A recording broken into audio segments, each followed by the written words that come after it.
Hey, I'm up here in New York waiting to get loaded in a place where all the kills are. I mean, it's Bush Kill, Shoy Kill, Fish Kill, a whole bunch of towns and places called Kill. And I was curious about that. So I learned something this morning while looking that up. A kill is, oh my gosh, it's a Scottish or Irish word for river or lake or stream or something.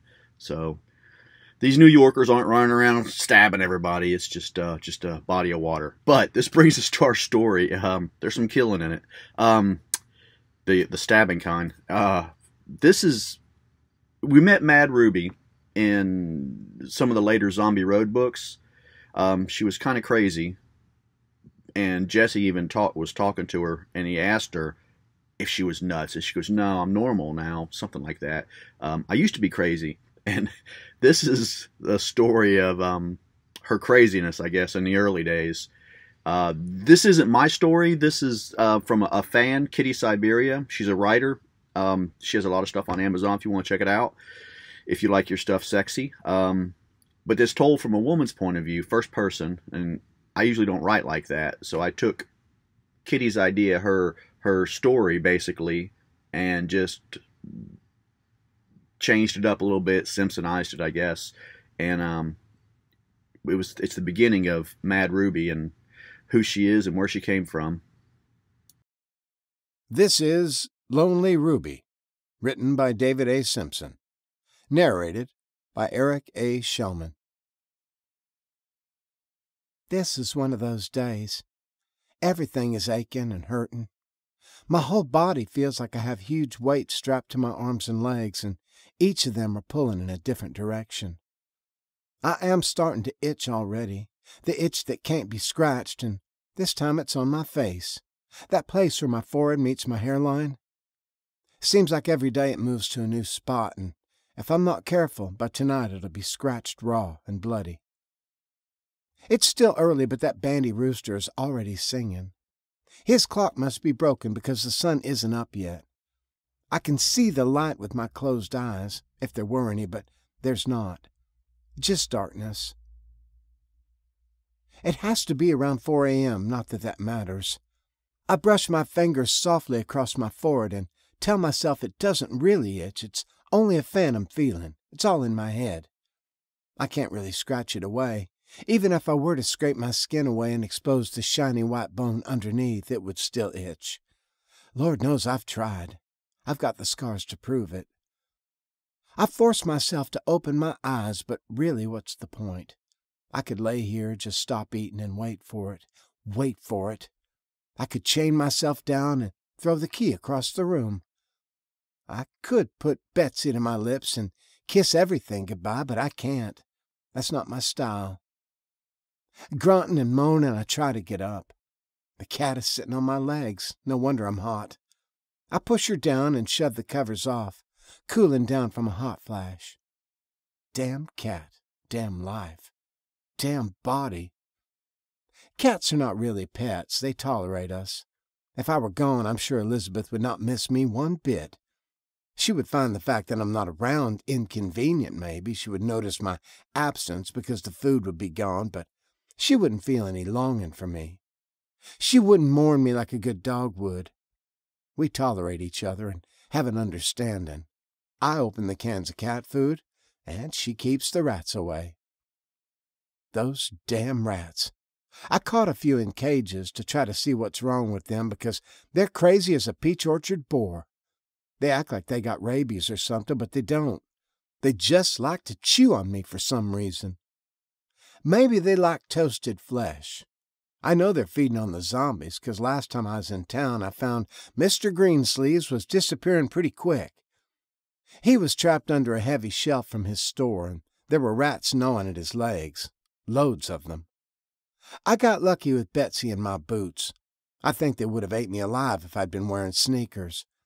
They reminded me of them wild chihuahuas down in Mexico. I saw a National Geographic special about them back when I had a TV.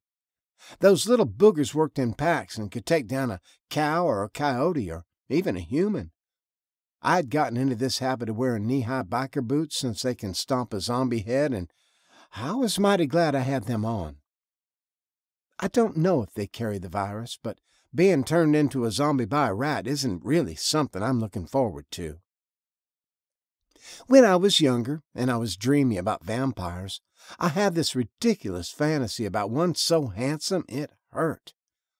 I imagined its glistening red eyes, incredibly pale skin, and dark hair turning me immortal.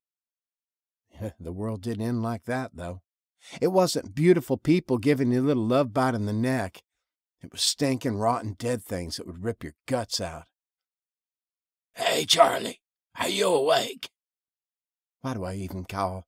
It's not as if I really expect an answer. I press my ear to the door, and all I'm greeted with is silence. More silence.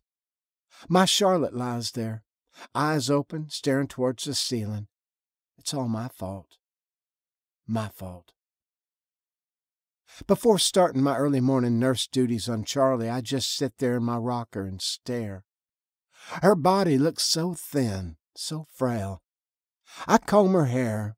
I put in her favorite pink bow and smile down at her. She looks so pretty. "Mama loves you, darling," I tell her again as I straighten the blankets. We came here to find silence and peace, to escape the pity of my friends and family. I finish what I have to do and leave her room. I started the laptop with the same DVD she's been watching every day.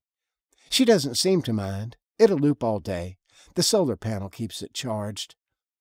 There are moments when I think she understands something, but then there's nothing. Her eyes are blank and she just stares. "Mama loves you, baby." Would she be scared of me if she woke up? I can't stop wondering if she would scream if she saw me now. She's been asleep ever since it happened.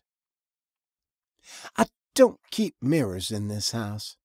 I scare myself now and then if I catch a glimpse in a reflection. I saw my face yesterday. No wonder he left.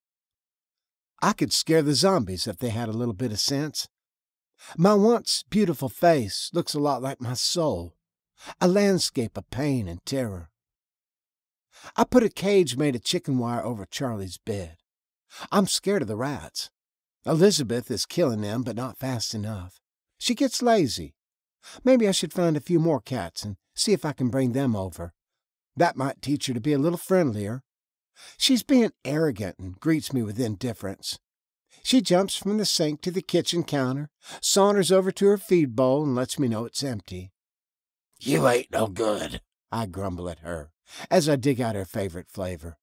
"I ought to tell Betsy to get rid of your worthless hide."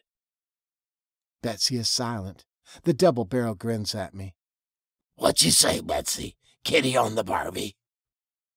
No, I reckon not. She would pump so much lead in her I'd break a tooth on the pellets. Betsy can't stand Elizabeth. Elizabeth is such a hidey-hoo Miss Prince. She acts like a lady with an aloof attitude, and my Betsy is country. She was my mama's gun. My mama was a down-to-earth farm girl, and Betsy's just like her. She's not stuck up and highfalutin. I was playing at being a fancy lady for a while.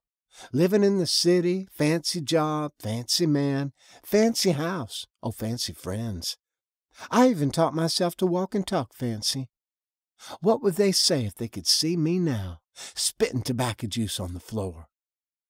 They won't say nothing, stupid. I smacked my head hard with an open palm. They're probably mindless zombies running around and trying to sink their teeth into someone's ass. A loud, croaky laugh escapes from my chest. God, that was an ugly noise. Do I sound like that? I remember the doc telling me that not only my face and body were really damaged in the accident, but my vocal cords too. He was a nice young man. He tried to be gentle. Me and the words irreparable damage became really close.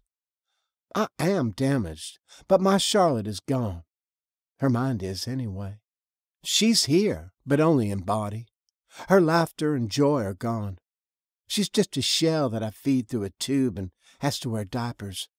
Even the zombies are more animated. Stop thinking like that. Just stop, you stupid old woman.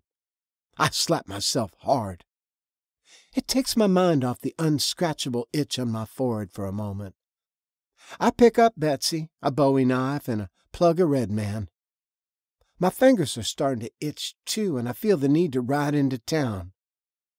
The farm is large and remote, and I could stay here like I did before, isolated and alone and pretty self-sufficient. Before the world went to hell in a handbasket, I moved here with my Charlie. I had her a nurse and everything. I used to have money, a lot of it, from the settlement, even after the lawyers took their cut, but that was back when money was worth something. I would sit next to her for days, no sleep, not eating. I would watch her. I would fall asleep imagining how scared she would be to wake up and see my face. But she won't wake up. She won't wake up. Won't wake up. I know that. More irreparable damage. Thank you, Doctor, for teaching me the true meaning of two simple words.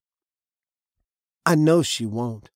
All the best doctors told me that time and time again. That is why I bought this place. We came here to die. I guess both of us really died in that accident. The only difference is that I am a chatty dead. Then the zombies came, and I shot a few, which was such a rush. Betsy blew their heads apart, and they exploded like rotten cantaloupes.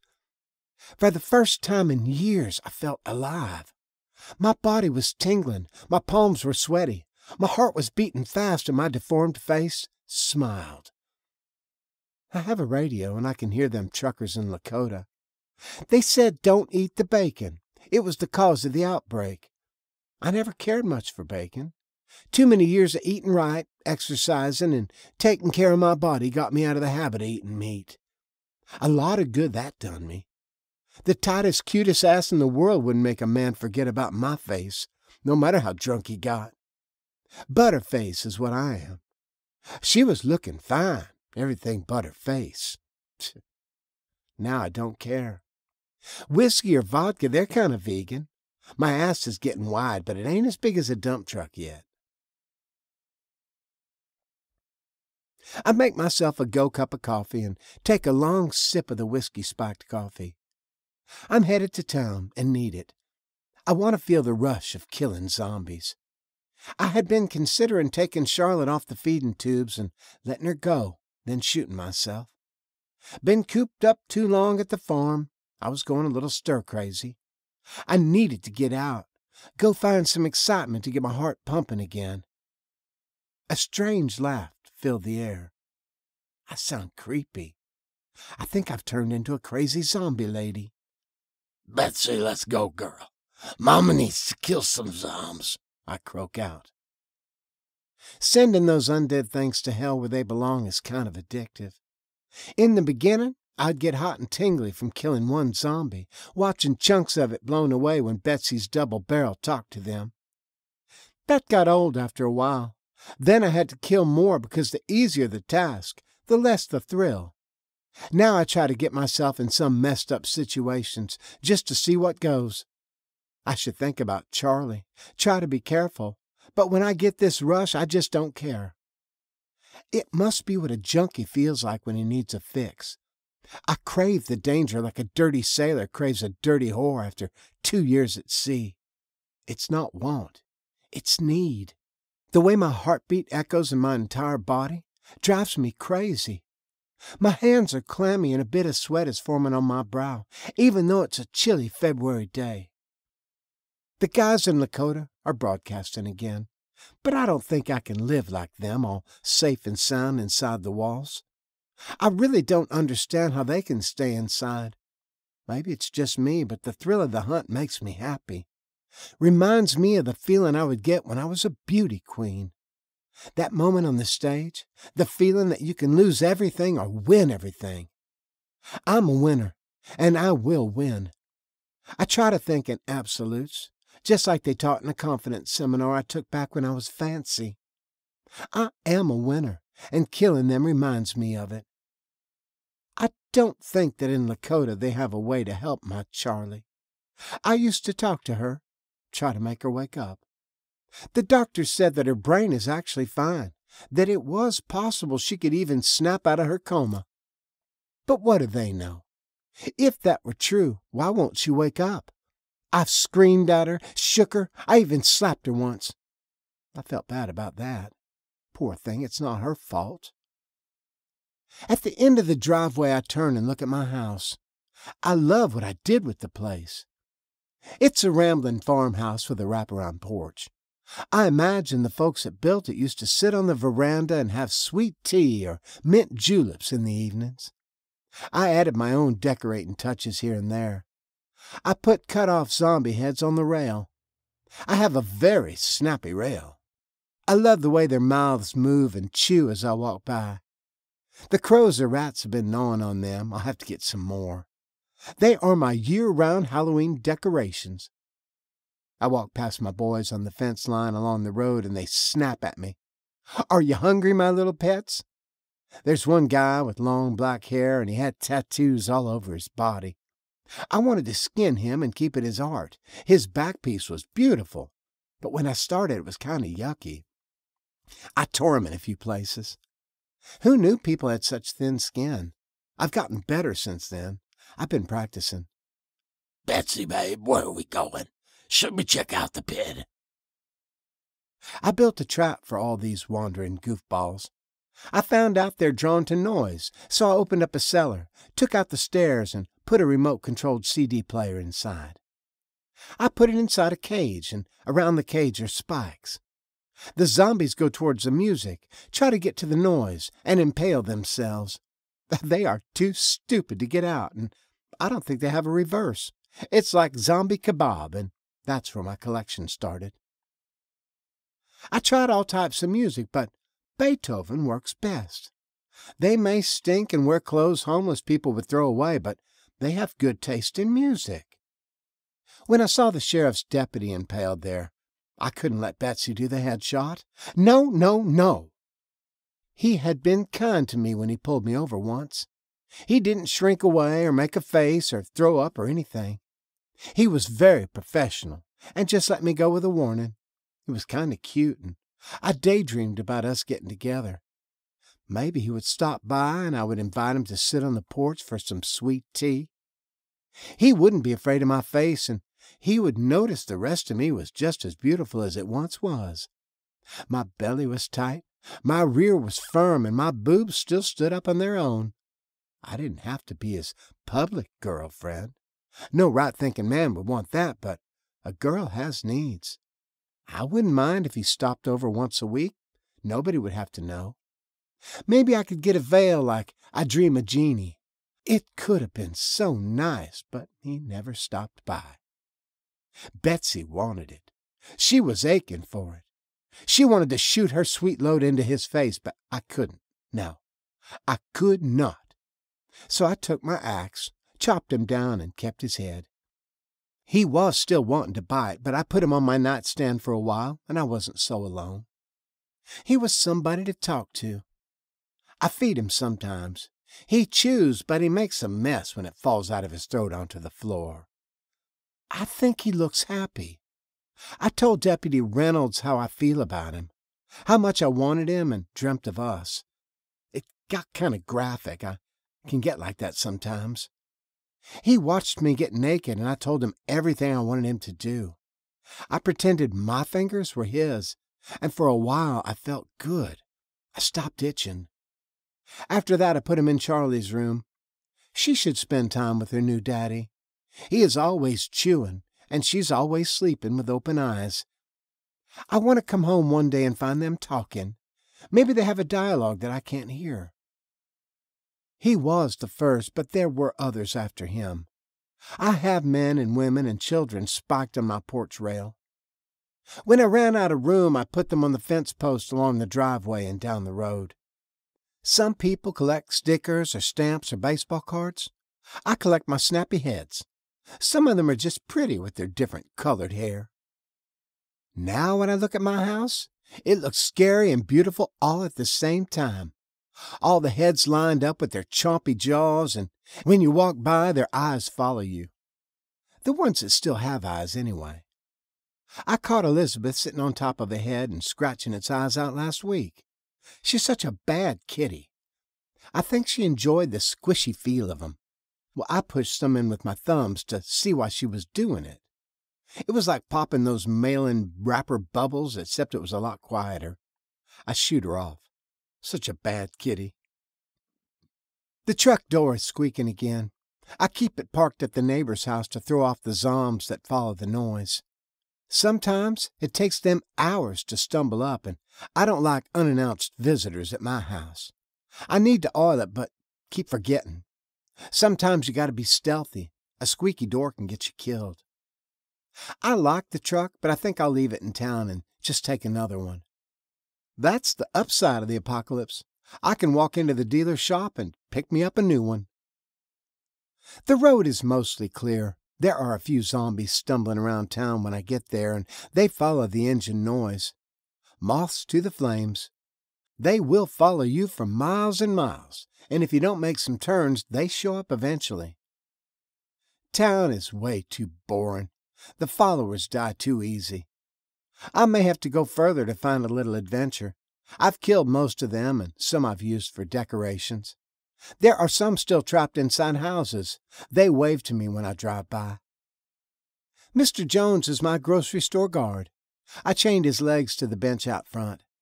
All of the stores have my friends out front, and they all wave and try to come towards me to say hello.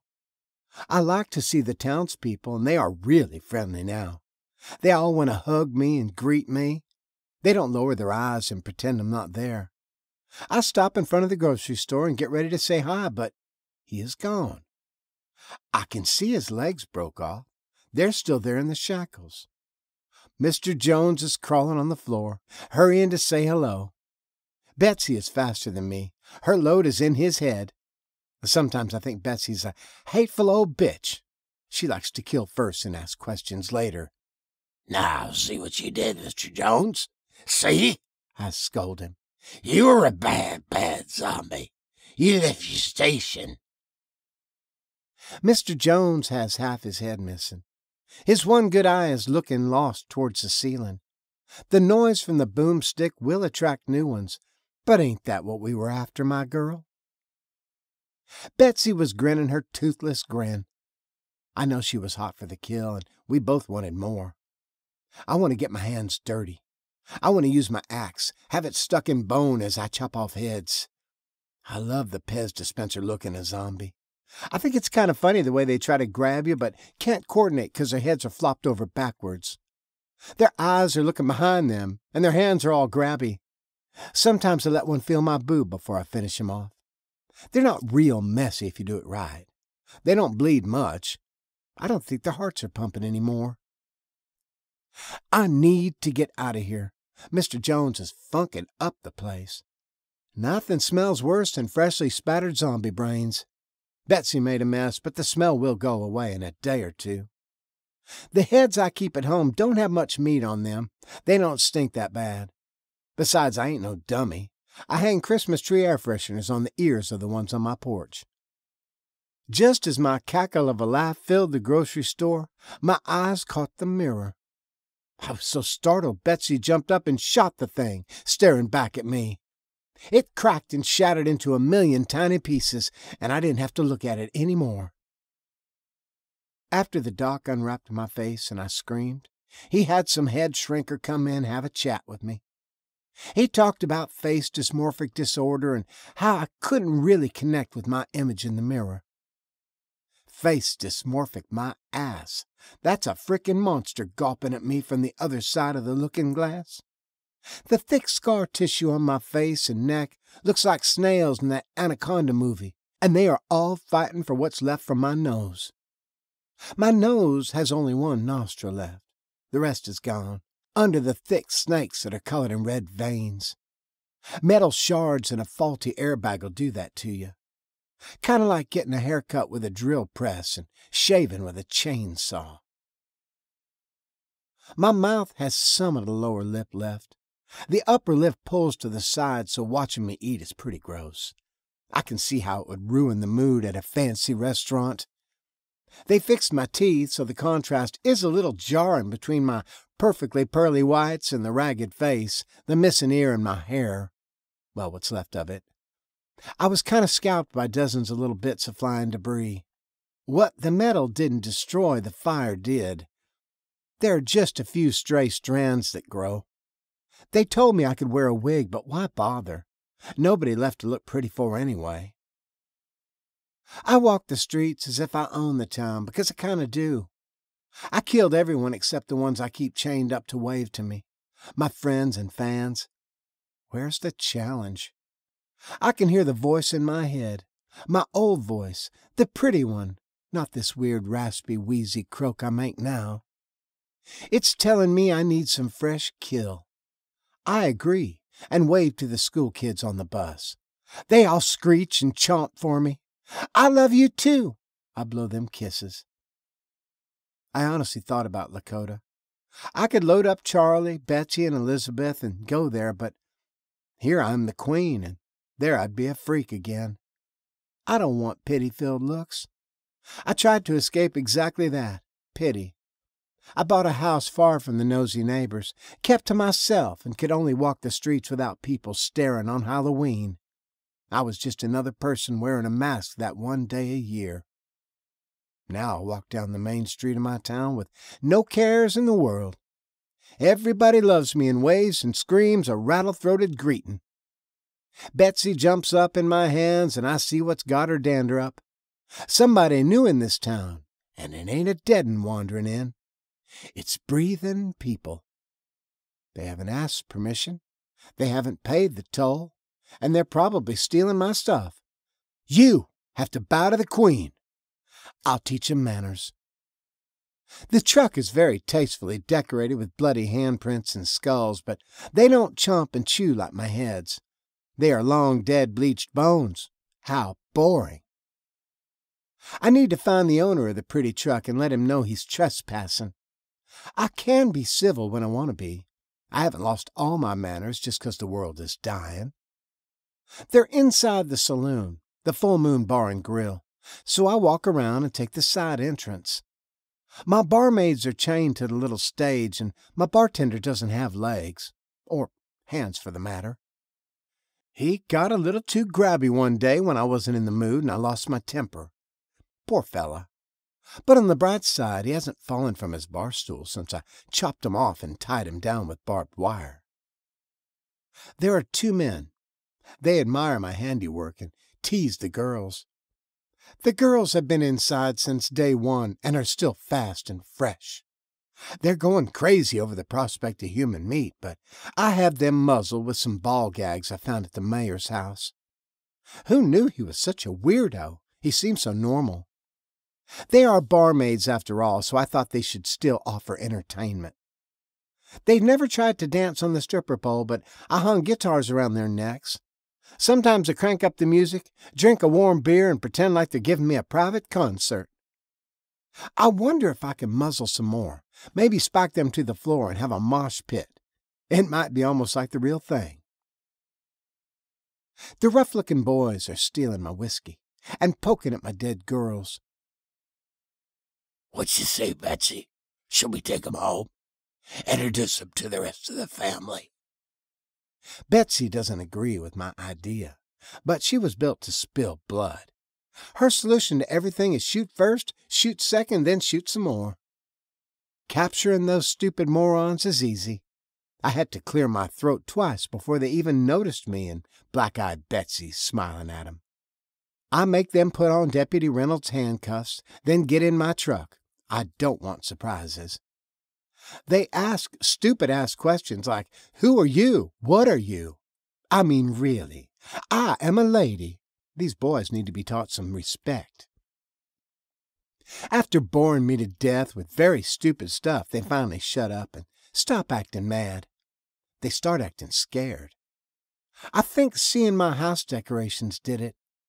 I lock one idiot in the cellar until I can decide what to do with him, and I'm thinking the other one may be useful. I let Betsy knock him out, then dragged him in and chained him to Charlotte's protective cage. He can help keep the rats away, and when he wakes up, he can talk to her. Maybe hearing a normal voice might help her snap out of her coma. The way he's dressed, I think he's trying for a wild Indian, Mad Max look with all his leather and face paint. He's kind of cute, too. He talked too much, though, and he kept going on about some guy named Casey who would make me pay, so Betsy talked right back. She made his face bloody. "You see, my sweet boy playing dress-up badass? I didn't want to knock your teeth out, but Betsy didn't like your sassy mouth." Deputy Reynolds is in a bit of a frenzy since Max is here, and he's all bloody. I didn't ask his real name. I don't care. I will just call him Max, because he's play-acting like he's a tough guy with his scary truck and finger-bone necklace, like he's tough as Mad Max. He might be Mexican. He has brown skin, black hair, and he's cute. He gets this old broad all itchy. "What you say, Betsy? Should I give it a go?" I asked my black-eyed lady. "Nah, I see the way he looked at me. Getting rapey isn't my style anyway. Besides, the good deputy's watching, and I'm not kinky like that." Reynolds keeps his eyes on Max. The smell of blood is making him all giddy. "You used to look at me like that when I got naked in front of you. You handsome devil. We had us some wild nights, didn't we?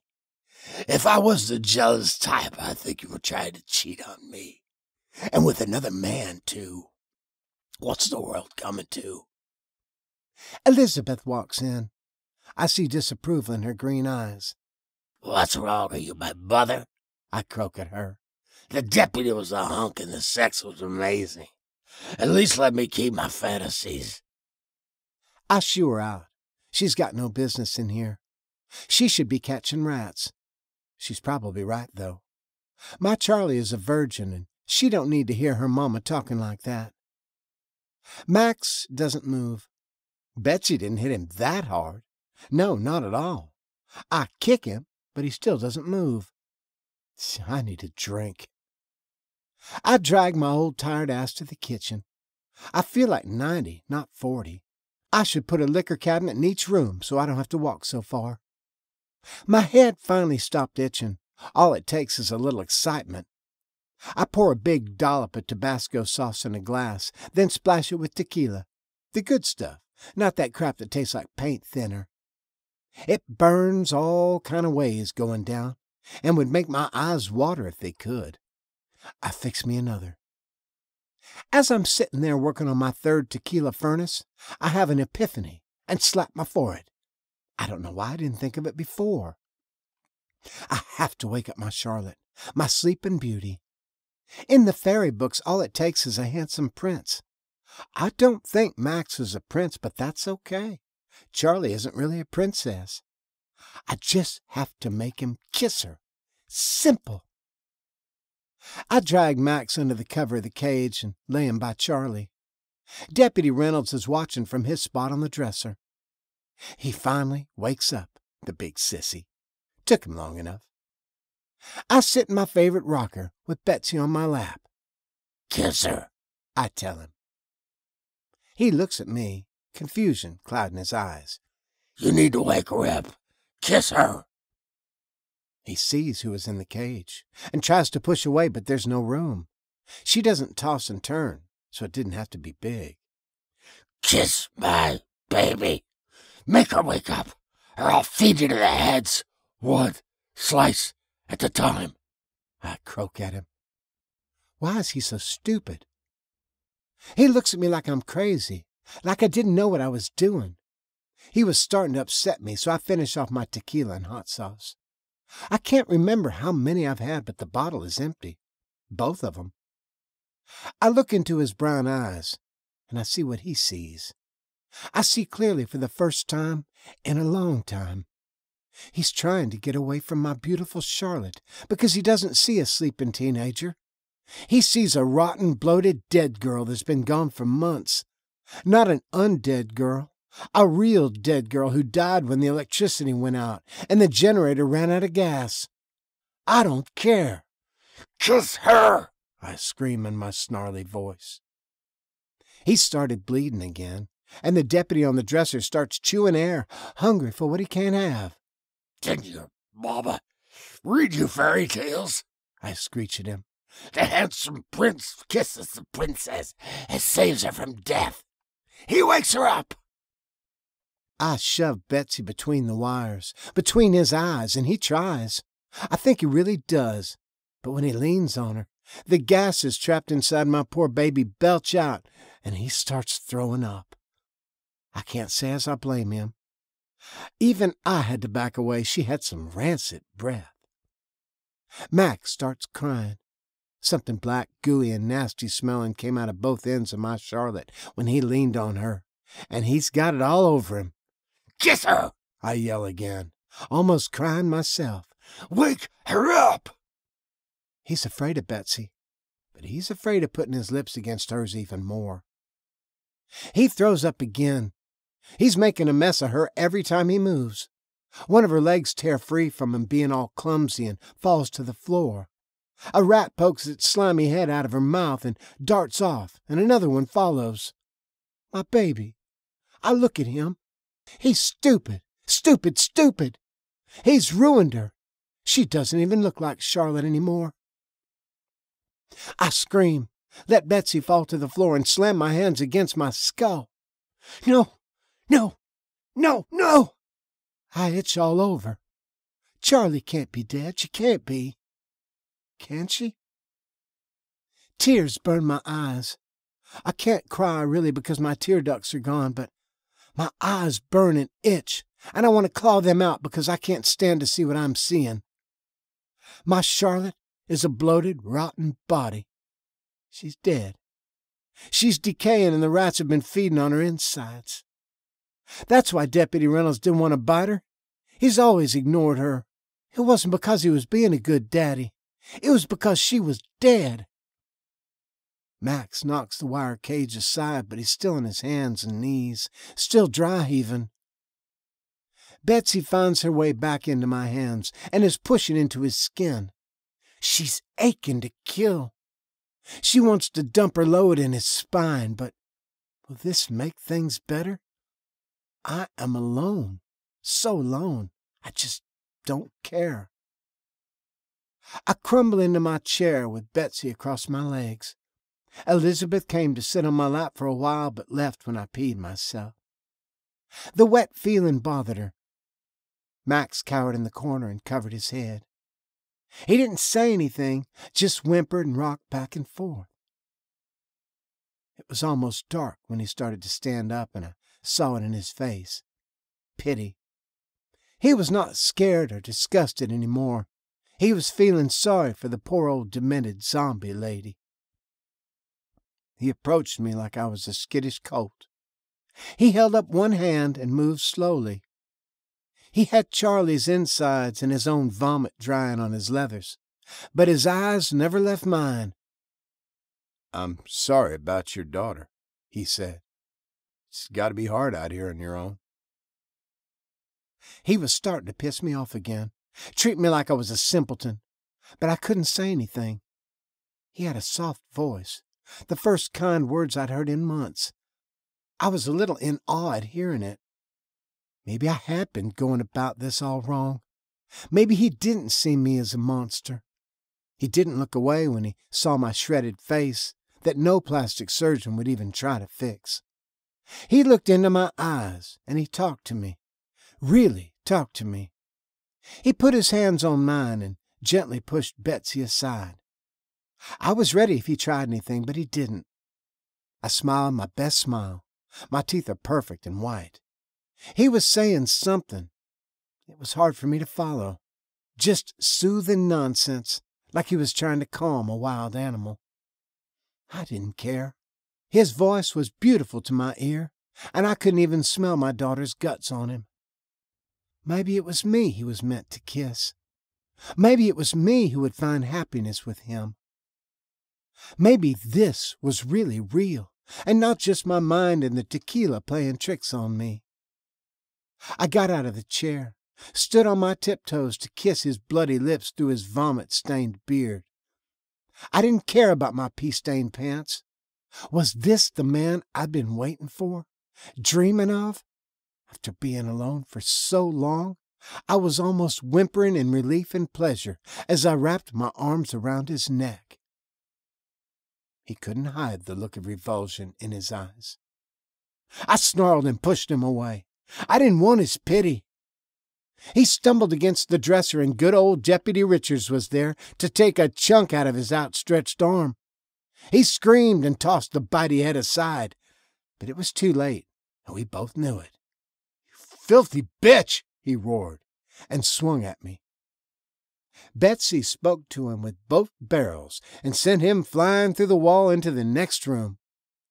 I don't know if he'll turn into a zombie or not, but it's best not to take chances. He lay there gasping for air with half his chest blown open as I broke her down and dropped 2 more shells into her hungry maw. I didn't need any more heads decorating my rail, so Betsy splashed his into 1,000,000 pieces. Elizabeth sauntered in and meowed. She told me to make myself pretty. Charlotte wasn't coming back, but I could make myself another baby. "You've got all you need downstairs," her eyes told me. "Go get you some." Betty is going with me. She's good at making people do things they don't want to do. I did have the common courtesy to change out of my gore-splattered clothes and even took a short shower. I know what turns a man on, and it ain't stinky clothes. I told you I was a lady. I bit a chaw from my plug of tobacco, made sure Betsy was ready to do some talking if need be, and started down the stairs. This has been Lonely Ruby, a short story by David A. Simpson. Narrated by Eric A. Shellman. Copyright 2024 by David A. Simpson. Production copyright 2024 by David A. Simpson.